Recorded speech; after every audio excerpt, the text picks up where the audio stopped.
how buy now, pay later schemes can actually make you poor. This does not come as a surprise to anybody who's ever listened to me about anything over the last 6 years on any of my other channels. You know that I have been personally attacking these types of buy now, pay later schemes, whether it's Apple credit card charging you 0% interest, or Klarna, or any of the buy now, pay later schemes that every website seems to offer. If they offer you something, it's probably better for them. That's just typically how it goes. McDonald's doesn't just give you free food when you go there. They make you pay for it. And if they lower the price, they probably lower the quality of ingredients. And so they're making even more money on top of the money that they were already making. So this article is from the Washington Post. It's called Why Buying Now, Paying Later Can Still Be a Debt Trap. Though many consumers view buy now, pay later as better than credit cards, spreading out these payments can lead to overspending. This, to me, seems so obvious. I love how the Washington Post has come up with these articles. Like, who doesn't immediately look at buy now, pay later and think, yeah, this is just a way for them to make me spend more money because I can't really afford this with cash today.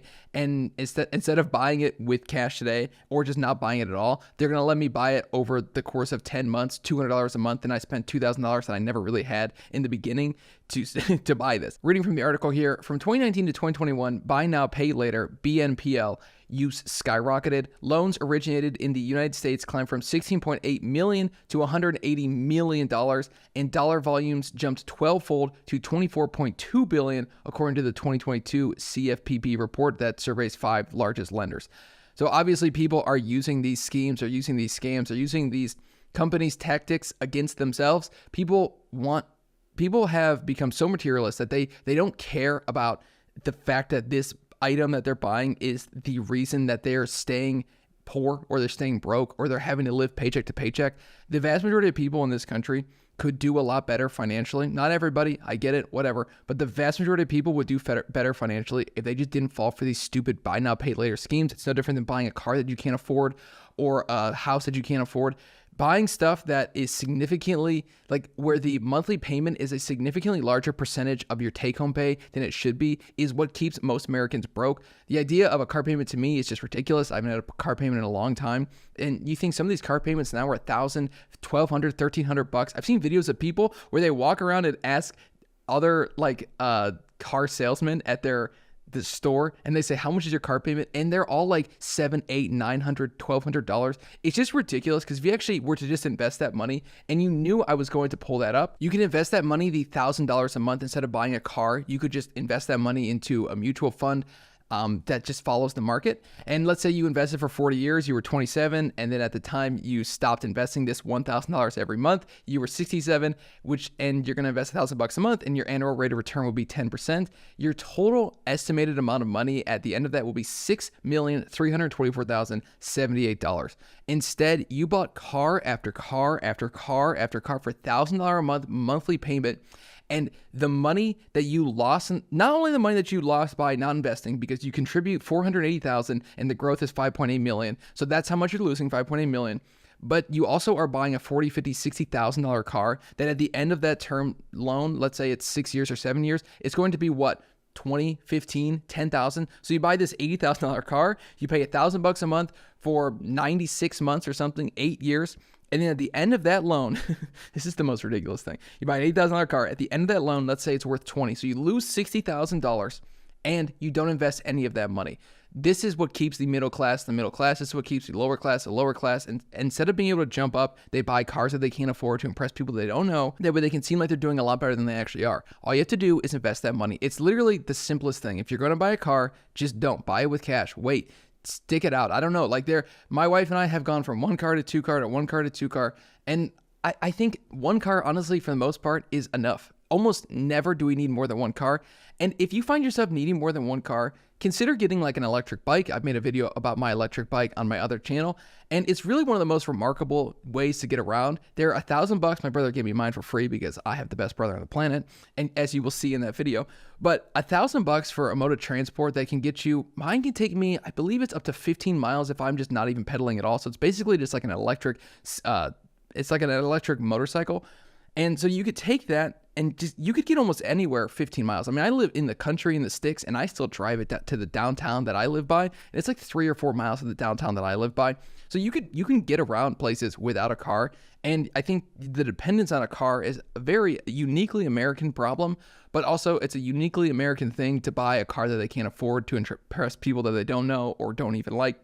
So these $1,000 a month car payments or the buy now, pay later type schemes, they are always a trap. If you can't afford it with cash, I have heard some rules where it's like, if you can't afford, like if you can't pay for it twice or 3 times, don't buy it. I think that's a dumb rule. The rule I go by is this: should I invest this money instead? And the answer is almost always yes. Obviously, there are times in your life where you have to spend money and you're just going to lose the money on that. And I'm bad at that. Like I will buy this laptop, and I have made thousands of dollars using this laptop, probably tens of thousands of dollars at this point through all my video editing with weddings, YouTube, that type of stuff. I've made $10,000+ with this laptop, and I waited to get a good deal on it for $1,200 as opposed to just buying one for $14. So obviously I'm a little stupid, but buying used, buying with cash, that kind of stuff can save you so much money down the road. It's actually remarkable. Looking at my wife's and mine's net worth over the last 3-4 years, once we really started getting into the money and making sure that we're understanding how money works, it's remarkable just how fast money will grow. It's absolutely mind-boggling how fast money will grow if you just start to invest it. Just invest it into a mutual fund that follows the market and don't touch it. Don't get cute. Don't try to outsmart the market. You will never outsmart the market. Just let it go and it'll grow. And there's going to be times where it's bad, but then you just wait it out and then it'll grow up again. And that's just how it goes. It's patience, patience, patience, patience, and understanding that you have a plan that you're following. And buying a new car or a fancy this or fancy that will not make you happy. These buy now, pay later schemes, the Klarnas of the world, Affirm is another one. Don't use any of these businesses that will just allow you to buy stuff now that you can't afford to impress people you don't like. Just don't buy it. Buy it with cash or don't buy it at all. And I would suggest that you probably don't need it and just invest that money instead. I will link an investment calculator that I always have learned so much from just by pumping in numbers and saying, man, I could find $1,000 a month. I could flip some computers. I could work an extra wedding. I could save. I could not go out to eat as much. You start to see how fast these numbers can grow, and $1,000, how quickly that can turn into $6.5 million.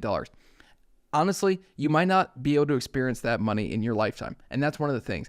You have to be able to think past you. If you can invest this money and you could save, you will probably live a better life, almost certainly. Because if you can learn the principles that I'm trying to preach to you, you will almost certainly do better in life. But also, there's a part of you, you have kids, you have a wife, you have a legacy. If you could leave a legacy of $10, $15 million just because you were able to invest it, that could potentially grow even bigger and support generations of your family. Doesn't that sound incredible? Like the Rockefellers, the Carnegies, they've never had to work. Obviously, that comes with its own problems, and I understand that. But if you can raise your kids with good values and they appreciate good values to your kids' kids, then maybe you could have generational wealth that you did because you didn't want to buy on Klarna, you didn't want to buy on Affirm. You were trying to create generational wealth that could affect not only you, but also your family's family. Like just so many generations down the line. Think about Rockefeller or Carnegie. I mean, they were extremely wealthy. Some of the most wealthy men of all time were the Rockefellers and the Carnegie.